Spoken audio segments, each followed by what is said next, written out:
Frères et sœurs, que Dieu vous bénisse. Exhortons-nous au nom de Jésus-Christ.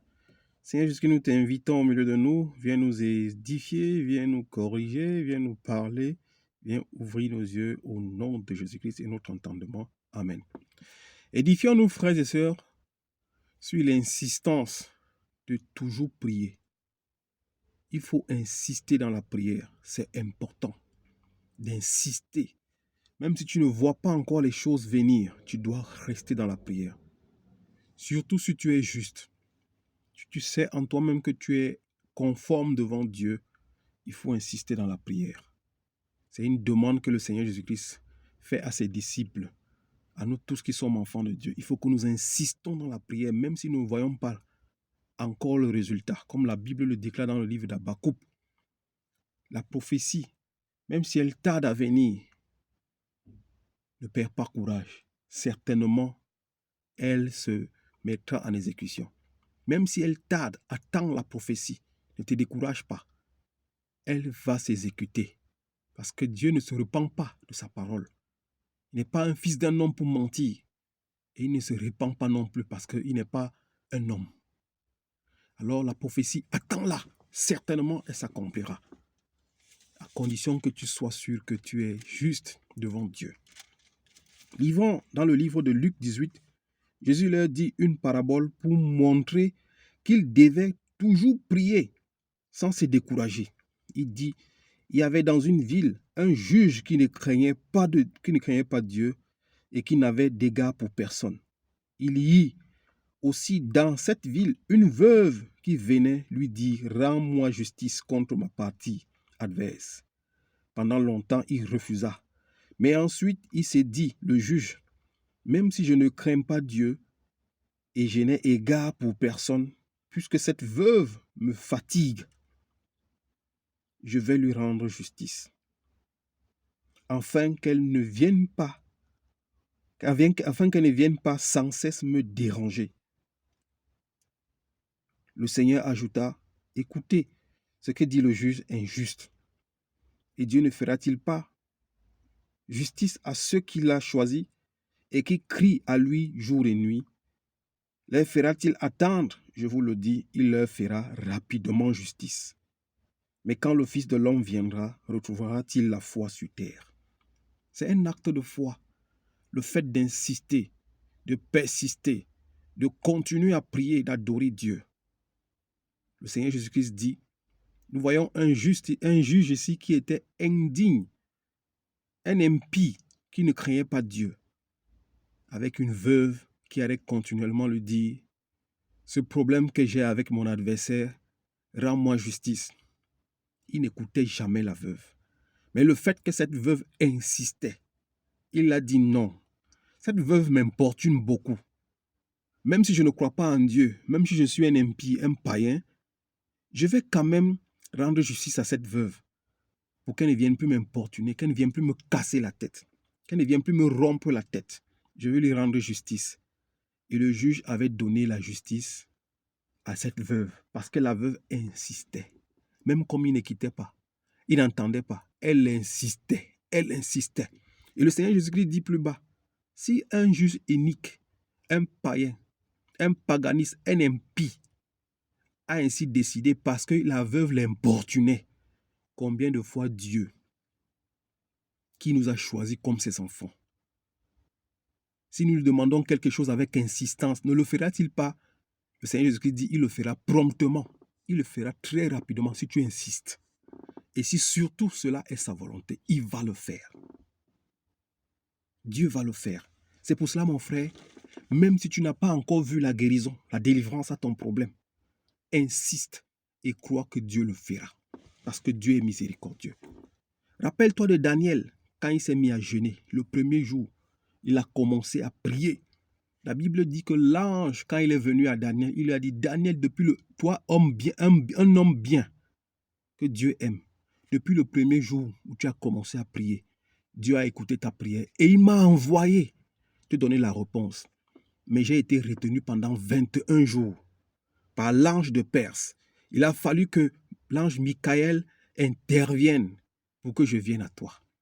Mon frère, Dieu a sûrement déjà donné la solution à ton problème, mais elle est retenue. Il y a un obstacle. Seulement l'ange de Perse, où l'ennemi retient encore ta grâce, il retient encore ta bénédiction, mais continue à insister. Pendant 21 jours après, l'ange est arrivé à Daniel. Il dit, Daniel, depuis le premier jour, tu as été écouté, mais j'ai été retenu. Insiste, mon frère. C'est important d'insister. Mais là, maintenant, je vais t'amener. Plus que tu insistes devant Dieu, dans tes demandes, Dieu va te donner.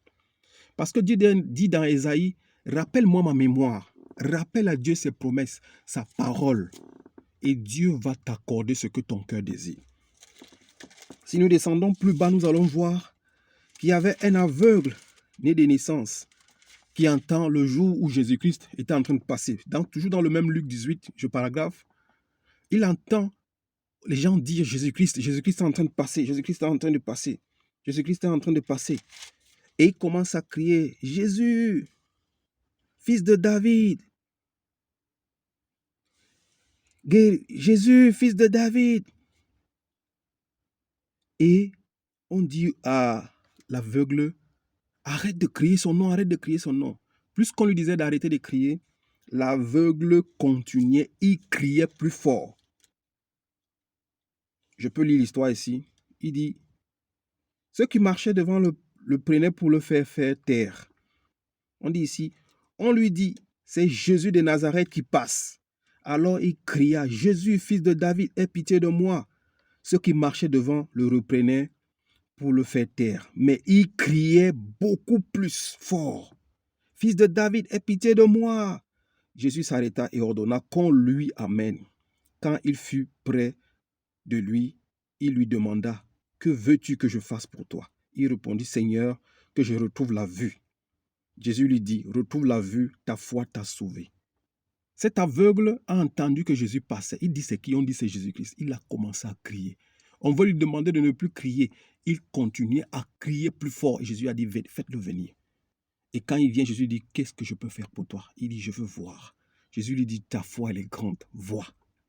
L'importance d'insister, de prier, même quand c'est dur, même quand tu es malade, même quand tu ne vois pas la délivrance. Continue à crier à Dieu. Importune Dieu avec tes prières. Il va te répondre. Dieu aime les gens. C'est pour ça que le Seigneur Jésus-Christ dit, quand il reviendra, trouvera-t-il la foi? Il faut garder la foi dans toutes les situations. Dans les maladies, dans les difficultés, dans les dissettes, dans les déserts. La foi, continue à crier. Insiste, Dieu va écouter ta prière. Même si c'est un obstacle que le diable retient ta prière, elle va descendre. Mais je veux te montrer une révélation ici dans le livre de Luc 18. Pourquoi le Seigneur Jésus-Christ nous demande d'insister dans les prières, même dans les combats?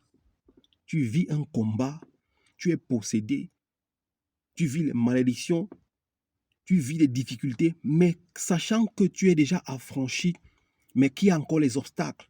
L'ennemi t'attaque dans la sorcellerie, il y a les défis, tu ne dors pas la nuit, tu entends les présences dans ta maison, étant déjà enfant de Dieu, ne t'arrête pas de prier.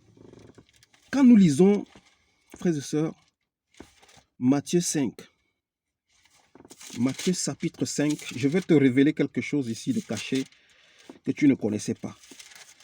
C'est une double...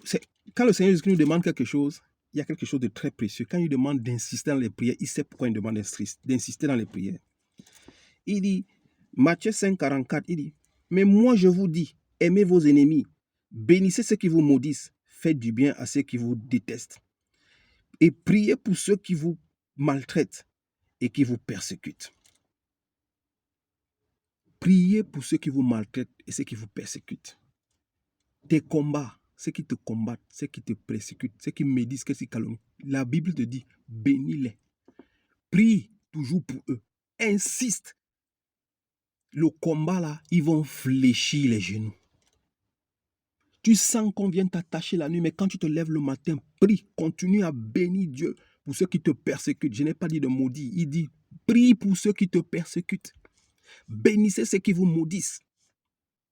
Prie pour ceux qui vous t'oppressent. Insiste. Si tu connais même leur nom, appelle leur nom. Seigneur Jésus-Christ, bénis mon frère tel, bénis ma soeur telle. Bénis, bénis, bénis. Ne t'arrête pas de bénir tes ennemis. Un jour, tu seras étonné, même ton ennemi va t'appeler et te dire, je vois tout le temps que tu me bénis. Tu pries pour moi, arrête de prier pour moi. Continue à prier. Insiste dans la prière.